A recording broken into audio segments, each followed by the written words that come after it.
Vamos conhecer aqui o nosso primeiro medidor de vazão. Já estudamos os conceitos básicos da física que regem as leis da vazão de fluidos. Então, esse princípio de medição de vazão, ele é muito, mas é muito utilizado mesmo, devido ao seu baixo custo e boa precisão e simplicidade. O entendimento dele, a princípio, para quem está começando a estudar instrumentação, vazão, parece complicado, tá? Mas é de extrema importância conhecer devido à sua grande utilização.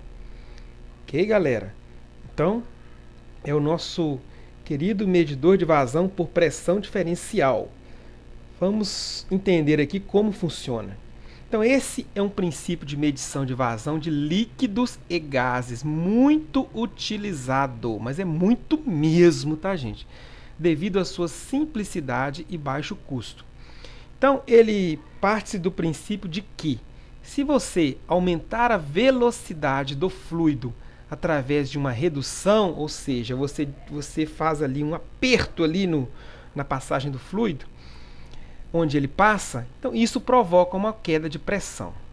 E a medida através, então vamos ver aqui, temos aqui uma tubulação e temos aqui uma restrição, uma dificuldade para passar o fluido. Vamos ver para frente como é essa restrição, tá, gente? Tem alguns tipos de restrição.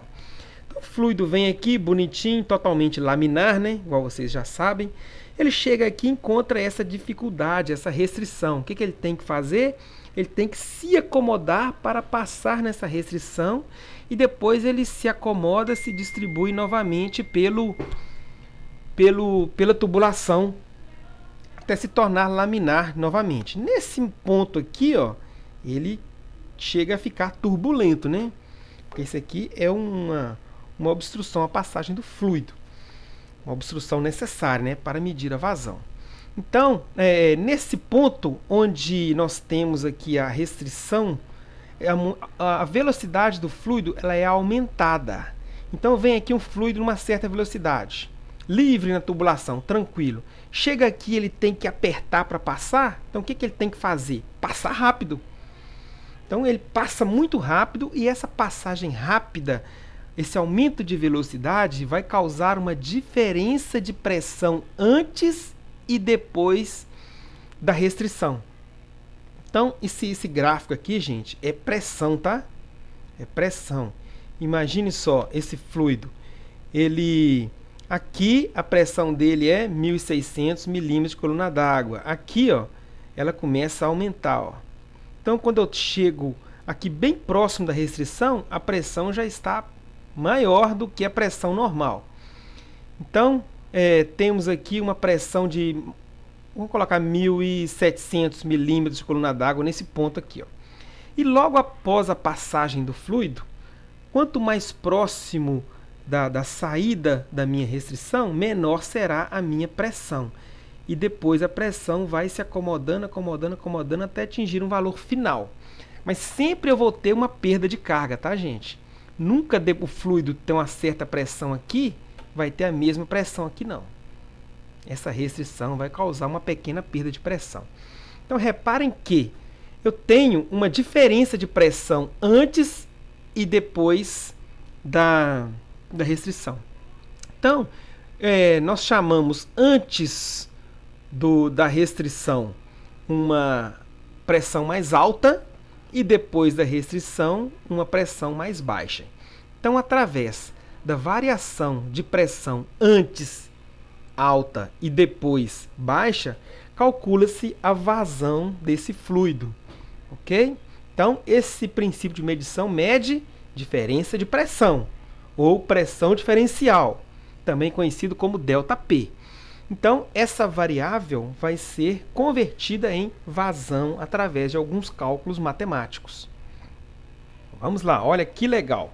Temos aqui uma tubulação, a restrição, isso aqui é pressão no ponto 1, pressão no ponto 2 e pressão no ponto 3. Então, o fluido vem aqui, bonitinho, todo laminar. Então, o fluido passa pelo ponto 1 com pressão P1, e velocidade V1. Chega aqui bonitinho, quando ele encontra a restrição, ele tem que se convergir para passar.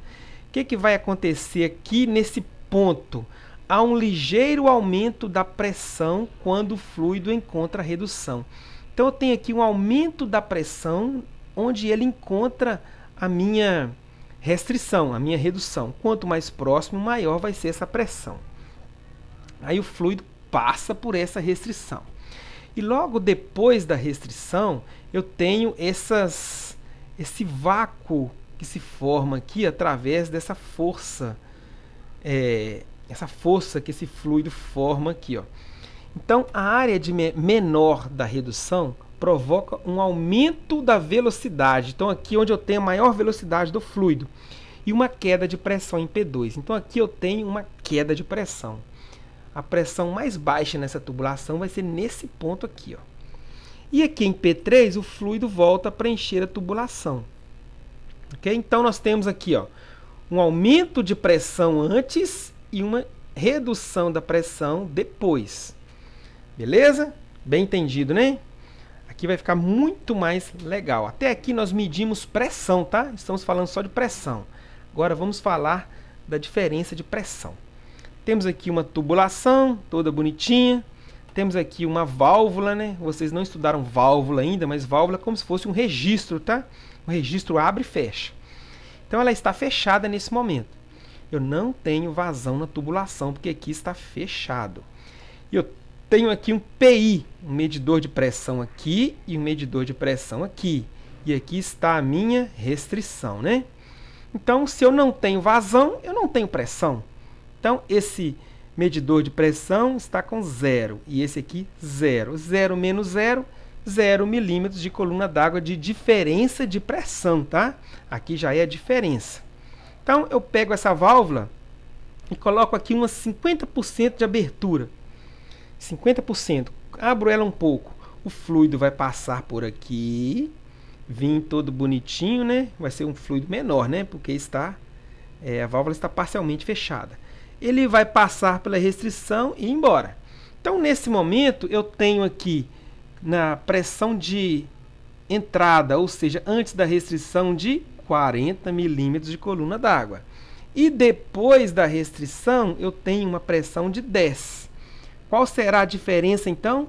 30 milímetros de coluna d'água. Viram?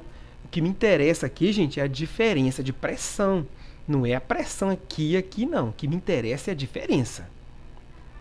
Então, temos aqui, novamente, essa figura, só para a gente comparar com a de baixo. Agora, eu pego a minha válvula e abro ela totalmente. Aí o fluido vem com toda a sua força. Tchá, passa aqui na restrição, se acomoda. Aí o que vai acontecer? Que antes, com 50%, eu tinha 40 milímetros de pressão, agora eu passo a ter 150. E na saída, eu tinha 10, vai aumentar também, mas é muito pouco. Esse aqui vai aumentar muito mais. Então, eu tive um aumento aqui de 10 para 50. Então, qual será a minha diferença? 100 milímetros de coluna d'água. Então, vejam, com a válvula com 50% de abertura, eu tinha um ΔP de 30. Com ela totalmente aberta, um ΔP de 100. Viram como se mede a diferença de pressão? Então, vamos conhecer uma restrição mais utilizada, que é a famosa placa de orifício. Olha que bonito, ó. Então, é um elemento primário, tá? É um FE, um elemento primário de medição de vazão por pressão diferencial. Mais utilizado é a chamada placa de orifício. Serve tanto para líquidos como para gases, tá? Então, ela se parece muito com uma raquete feita de inox, tá? Inox, ela tem um chanfro aqui na saída para facilitar a saída. E esse aqui, gente, é um kit de montagem de placa de orifício. Então, temos aqui 2 flanges. Aqui temos a própria placa, aqui as juntas, tá? Então, o que o cara vai fazer? O mecânico vai fazer? Vai pegar essa junta, colocar aqui, essa outra junta, colocar aqui. A junta é para não ter vazamento, tá? E a placa vai no meio. Aí ele vai fechar isso aqui, ó. Vai fechar e apertar com esses parafusos. E a placa vai ficar montada aqui dentro. Beleza? E aqui temos uma figura de um fluido passando na placa de orifício. Olha só, ele vem todo aqui, se acomoda, passa numa velocidade muito alta e e depois se acomoda lá para frente. É por isso que aqui eu tenho uma pressão maior e aqui eu tenho uma pressão maior. E o número de Reynolds, lembram da última aula? Ele chega a ser 4.300, ou seja, o fluido é bem turbulento nesse momento onde faz o escoamento do fluido na placa de orifício. Então nós temos aqui, ó, só para adiantar para a próxima aula, uma placa de orifício montada dentro aqui da tubulação, os parafusos, e aqui eu tenho essa pecinha aqui, ó, chamada de orelha, alguns dados da placa de orifício, mas isso é assunto da próxima aula, que vamos começar a fazer os cálculos. Beleza, galera? Até mais!